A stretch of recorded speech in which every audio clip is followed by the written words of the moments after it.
మాజీ మంత్రి ముద్రగడ పద్మనాభరెడ్డి ఇంటిపై దాడి మొత్తం రాష్ట్ర వ్యాప్తంగా కూడా సంచలనంగా మారింది. ఇప్పుడంతా కూడా వైసీపీ నాయకులందరూ కూడా ఇంటికి వచ్చి ఆయనకైతే మద్దతు తెలుపుతున్నటువంటి పరిస్థితి ప్రధానంగా ఉంది. ముఖ్యంగా నిన్నటి నుంచి కూడా ఉత్కంఠ పరిణామాలు అయితే నెలకొన్నాయి. అసలు ఏం జరిగింది, దాడి చేసింది ఎవరనేది కూడా అందరిలో కూడా ప్రశ్నార్థంగా మారినటువంటి పరిస్థితి ప్రధానంగా ఉంది. ఇప్పుడంతా కూడా నిన్న నుంచి వైసీపీ నాయకులందరూ కూడా కలిసి ఆయనకైతే మద్దతు తెలుపుతున్నారు. ప్రస్తుతం మనకి యనమల కృష్ణుడిగా ఉన్నారు, మాట్లాడే ప్రయత్నం చేద్దాం. సార్ చెప్పండి, ఈ దాడిని ఏ విధంగా చూడాలి, అసలు ఏం జరిగింది అంటున్నారు? అసలు దీన్ని ఈ దాడిని మేము పార్టీ పరంగా ఖండిస్తున్నాం. ఎందువలంటే పద్మనాభం గారు సామాన్యమైన వ్యక్తి కాదన్న సంగతి అందరూ తెలుసున్న విషయం. మరి అటువంటి వ్యక్తికి ఇటువంటి సంఘటన జరిగితే రాష్ట్ర ప్రజలందరూ కూడా ఆందోళనగా ఉన్నారు. దీని మీద ప్రభుత్వం వెంటనే ఇటువంటి ముందు చూపు చర్యగా పునరావృతం కాకుండా చర్యలు తీసుకోవాలని ఈ ప్రభుత్వాన్ని మేము డిమాండ్ చేస్తున్నాం. ఏదేమైనప్పటికీ ఇటువంటి దౌర్జన్యమైన కార్యక్రమాలని ఎవరు ప్రోత్సహించకూడదు, ఏ పార్టీ కూడా ప్రోత్సహించకూడదు. మన ప్రజాస్వామ్యంలో ఉన్నాం, ప్రజలు క్షేమం చేయడానికి ప్రజానాయకులు ప్రభుత్వాలు ఉండాలి తప్ప ఏదో పార్టీ పరంగానో ఇంకో రకంగా కాకుండా తప్పనిసరిగా ఇటువంటి వాటిని మేము ఖండిస్తున్నాం. పద్మనాభం గారు మా పూర్తి మద్దతు ఉంటుందని తుని నియోజకవర్గం నుంచి చాలామంది కార్యకర్తలు ఈరోజు రావడం జరిగింది. పెద్దలందరూ చాలా వరకు తప్పనిసరిగా వైఎస్ఆర్ పార్టీ నుంచి పూర్తిగా తుని నియోజకవర్గం నుంచి మా మద్దతు పూర్తిగా ఉంటుంది పద్మనాభం గారు.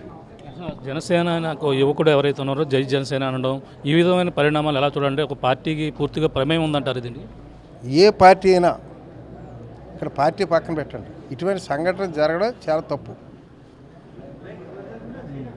పార్టీ పరంగా మనం పక్కన పెట్టండి, పార్టీ అనేది మనకు తెలియదు. కానీ ఏ పార్టీ వ్యక్తి చేసినా, సామాన్యుడు చేసినా ఇటువంటివి తప్పనిసరి ఖండించి తీరాలి ప్రజాస్వామ్యంలో. అసలు ఏ పార్టీ వ్యక్తి అనేది మనకు అనవసరం.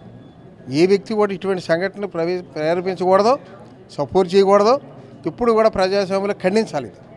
అంటే జనసేన ఇప్పటికే నాయకులు వాళ్ళు చెప్పడం జరిగింది, మాకు ఇటువంటి ఎవరైతే ఒకరు ఉన్నారో ఆ కార్యకర్త కాదు, మాకు సంబంధం లేదని వాళ్ళు చెప్పడం జరుగుతుంది. కానీ వైసీపీ నుంచి ఈ విధంగా మొత్తం పరిపాలన ఈ విధంగా ఉంటుంది, కూటమి ప్రభుత్వం వచ్చిన తర్వాత ఇటువంటి దాడులు ఎక్కువని చెప్పేసి మీరు వైసీపీ నుంచి ఆరోపణలు చేస్తున్న పరిస్థితి. కూటమి ప్రభుత్వం వచ్చిన తర్వాత దాడులు జరగడం కాదు, సూపర్ 6 ఉంది. ఈరోజు ప్రజలు ఎంతో ఆశించి ఓట్లు వేశారు. సూపర్ 6 ఏమైనా అమలు చేశారా? అడగడానికి దారి ఉందా ప్రజానికానికి? ఇది ఎవరికి ఇష్టం వచ్చినట్టు వాళ్ళు హామీలు ఇవ్వడం తప్ప ఎలక్షన్లు అయిపోయిన తర్వాత అధికారంలోకి వచ్చిన తర్వాత ప్రజలు పట్టించుకునేవాడు ఉన్నాడా? ఇది మనం చూస్తున్నదే. తప్పనిసరి ప్రజలు వాళ్ళు బుద్ధి చెప్తారు. ప్రజాస్వామ్యంలో ఎవరైతే ప్రజలకు హామీలు ఇచ్చి హామీలు కొనసాగించలేకపోతున్నారో వాళ్ళకి తప్పనిసరిగా గుణపాఠం జరుగుతుంది. అంటే తునిలో జరిగినటువంటి ఘటన అంటే ఇప్పుడు ఏదైతే ఇప్పుడు వైస్ చైర్మన్ మున్సిపాలిటీ సంబంధించిన దాని వాయిదా కూడా పడినట్టు పరిణామం, దాన్ని ఎలా చూడాలంటే వైసీపీ ఈ యొక్క క్యాంప్ రాజకీయాలు కూడా చేస్తుందని టీడీపీ వాళ్ళు కూడా ఈరోజు ఆందోళన కూడా చేసినట్టు పరిస్థితి, అది ఎలా చూడాలంటే? అది ఇవాళ పుట్టింది కాదు. క్యాంప్ రాజకీయాలు అనేది స్వాతంత్రం వచ్చిన దగ్గర నుంచి సహజంగా జరిగిదే. ఎవరి పార్టీ సభ్యుల్ని వాళ్ళు దాచుకోవడం సహజమే కదా. కాకపోతే ప్రజాస్వామ్యంలో ఎలక్షన్ల జరగని కాడ దౌర్జన్యం చేస్తే ప్రజాస్వామ్యం ఎక్కడో చెప్పండి. ప్రజాస్వామ్యం కూని చేసినట్టే స్వేచ్ఛగా ప్రజలకి అవకాశం ఇచ్చి ప్రజల్లో నెగ్గాలి. అది ఎవరికి అవకాశం వచ్చిన వాళ్ళు నొక్కేయడం అనేది అది ప్రజాస్వామ్యం కాదు కదా. ఇప్పుడు ఎవరికి అధికారం ఉంటే వాళ్ళ పోలీసులు ఉపయోగించుకుని ఎవరికాళ్ళ అన్యాయంగా దౌర్జన్యం చేస్తే మరి ప్రజలకు స్వేచ్ఛ ఎక్కడ ఉంది? ప్రజాస్వామ్యం ఎక్కడ ఉంది? చూస్తున్నాం, ఇది పరిస్థితి. పలువురు అయితే ముద్రగడ పద్మనాభం గారికి అయితే ఈరోజు మద్దతు తెలుపుతున్నారు. అలాగే ఏదైతే జరిగినటువంటి దాటను అయితే పూర్తిగా ఖండిస్తున్నటువంటి పరిస్థితి ఉంది. పలువురు నాయకులు వచ్చి ఆయనకైతే సంఘీభావం తెలియజేస్తున్నటువంటి పరిస్థితి. అలాగే తుని నుంచి ఆయన యనమల కృష్ణుడు కూడా వచ్చి ఆయన తరఫున అయితే మద్దతు తెలుపుతున్నటువంటి పరిస్థితి ప్రధానంగా ఉంది చెప్పాలి. ఏదేమైనా కూటమి ప్రభుత్వం వచ్చిన తర్వాత ఈ విధంగా దాడులు ఎక్కువ జరిగాయి.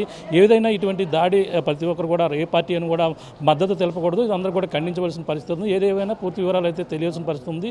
ఈ విధంగా దాడి జరగడం చాలా దురదృష్టకరం అంటూ యనమల కృష్ణుడు చెప్తున్నటువంటి పరిస్థితి ప్రధానంగా ఉంది. అలాగే తునిలో జరిగినటువంటి ఏదైతే అక్కడ ఎన్నిక వాయిదా పడినటువంటి పరిస్థితి చైర్మన్ మున్సిపల్ చైర్మన్ సంబంధించిన ఉంది, అది కూడా ఈ విధంగానే కుట్రపూరిత రాజకీయాలు చేసి ఈ విధంగా ఆ వాయిదాలు కూడా వేసినటువంటి పరిస్థితి ఉందని అలాగే తుని నియోజకవర్గ సంబంధించిన వైసీపీ నాయకులు యనమల కృష్ణుడు గారు చెప్తున్నటువంటి పరిస్థితి ప్రధానంగా చెప్పాలి. ఇది కొన్న తాజా పరిస్థితి. కెమెరామెన్ సతీష్తో ప్రకాష్, RTV, కెర్లంపూడి. మరిన్ని వీడియోస్ కోసం ఛానల్ ని సబ్స్క్రైబ్ చేయండి. లేటెస్ట్ అప్డేట్స్ కోసం వాట్సాప్ ఛానల్ ని ఫాలో అవ్వండి. ఆ లింక్ డిస్క్రిప్షన్ లో ఉంది.